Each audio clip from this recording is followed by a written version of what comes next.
until they reach maturity, and then they go off and do their own thing. Humans are the exception in that they will never lose their attachments. They become dependent emotionally and physically in some cases on those that they are attached to. And part of getting to your greatest state of inner being and self awareness is really not disconnecting these people, but becoming more in tune with yourself and becoming self-obsessed.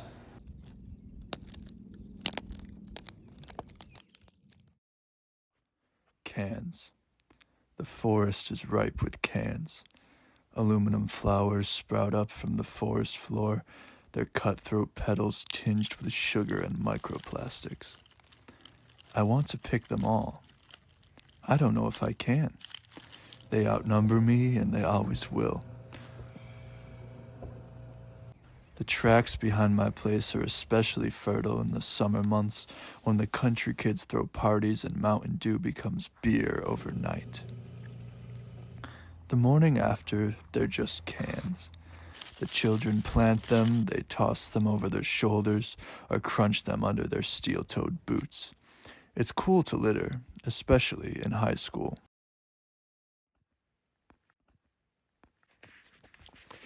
Each morning I wake up stumbling through the gnarled thickets of grief and void towards a 7 a.m. workout and omelet breakfast. Sometimes I make it, and sometimes I don't. Hiking the trail is no small feat. To reach the light at the end of the forest, one first must navigate through the fork in the road. Here, the easy road diverges from the hard road. I know this intersection well. It's the step between water and Instagram, between Minecraft and homework. The step between a final goodbye and a lifetime of regret. The easy road looks appealing enough. It is warm and flat and gently winds along the cliffside. The path is well worn and maintained and boasts the majority of the foot traffic through these forests. The hard road is steep and craggly and foggy at the top, not an easy climb. For a long time, I only took the easy road. I'd meander through the message bog and sneak past Alarm Clock Lane. The easy road promises momentary comfort, and that's what it provides. But there's a darker side, so I've found, to taking the easy way around. The more times I walk this trail, the more I feel it getting comfortable with me. The swamp of unread messages licks at my toes, bright red eyes glaring at me from beneath the silt of wasted time. The grayed gremlins taunt me from above, shadows on the hard road. They shriek at me, banging their Gmail pitchforks against the walls as if to remind me I'm not good enough.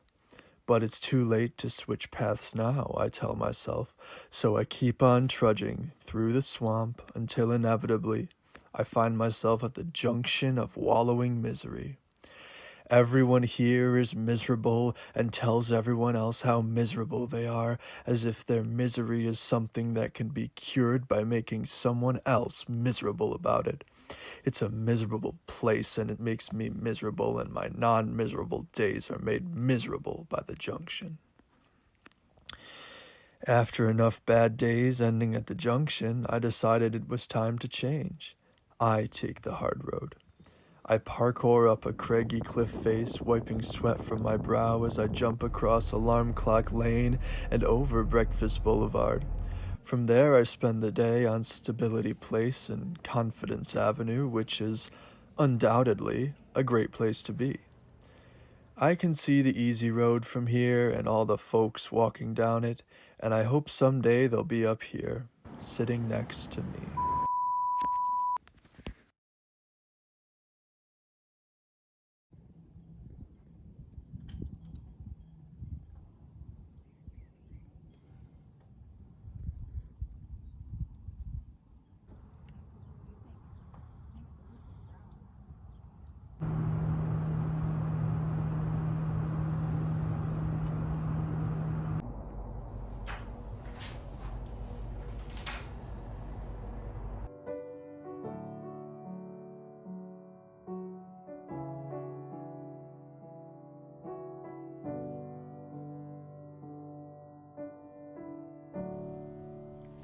mint, freeze pop, Cheez-Its,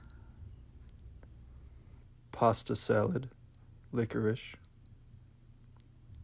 chocolate cherries, Power Wheels sandbox, Angry Birds, Wii, Candy Crush, Legos, Melty Beats, RV, Bar Harbor, motorcycle, snow, Colorado, Springville, Florida, Black-Eyed Susan, grass, daffodil, dandelion, hosta, moonflower. Grief is eternal. The lost remind you every day they are never gone.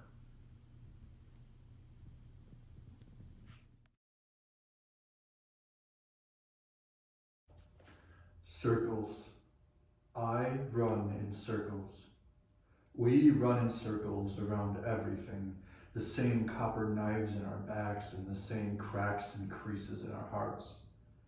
We conceal our wounds with falsehoods and misrepresentations, even when our scars come from the same blade.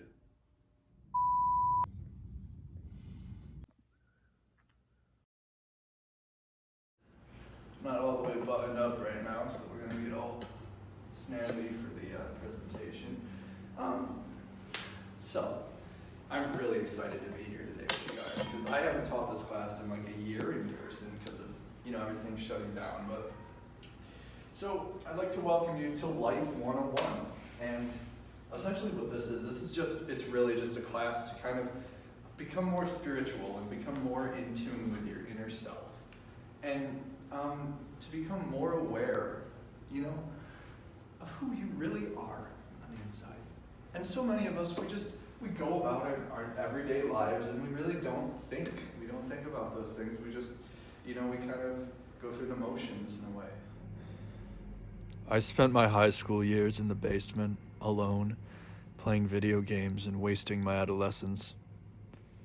I left my room once a day to go for a walk on the railroad tracks and say hello to the cans. I made some friends and lost them by the next summer. They weren't that cool anyways, I tell myself, but they still haunt my dreams. Does anyone have any questions? Please, speak now or forever hold your silence.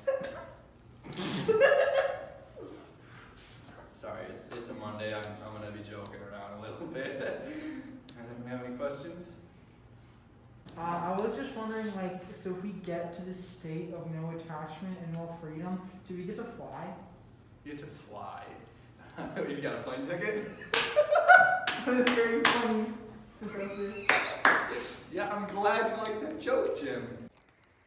When I mention my high school years, I mean the pandemic, the one where the world fell apart and we abandoned our humanity. Social drama is dwarfed in the face of social distancing in the dusk of civilization.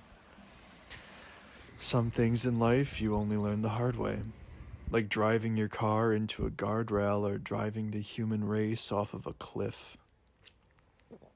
People at the door of this classroom, but we are doing a class right now, so we're going to have to wait. You are a true friend to all centipedes around the world. So I'd like you to keep that in mind. It'll be really valuable information for you in the path going forward.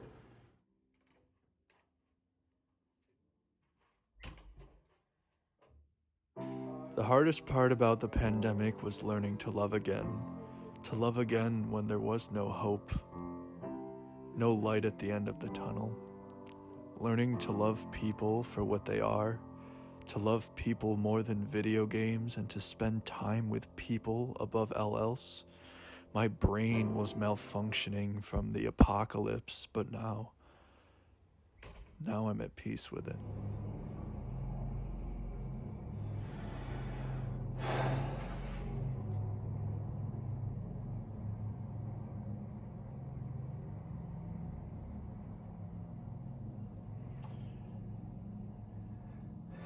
I just gotta let it all out.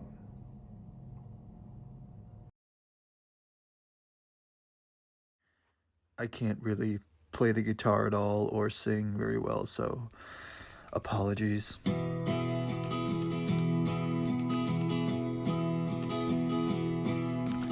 Dawning of a new delusion, geoguessr maps. Minecraft server dissolution, drinking from the tap. Comic saturation, dehydration, killer sun. A cartoon god of thunder, over under on the gun.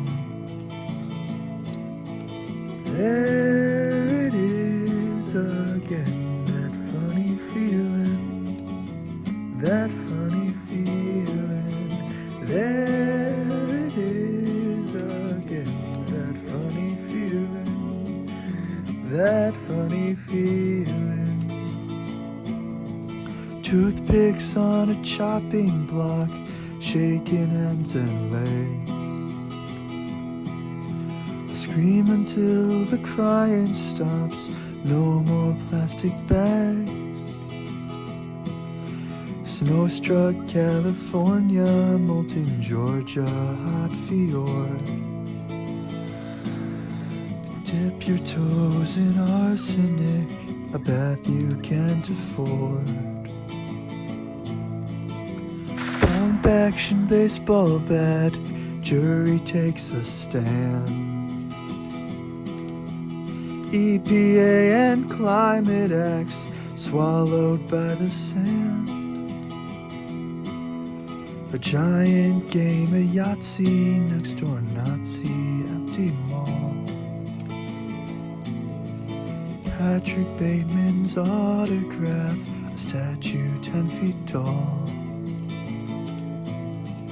There it is again, that funny feeling, that funny feeling.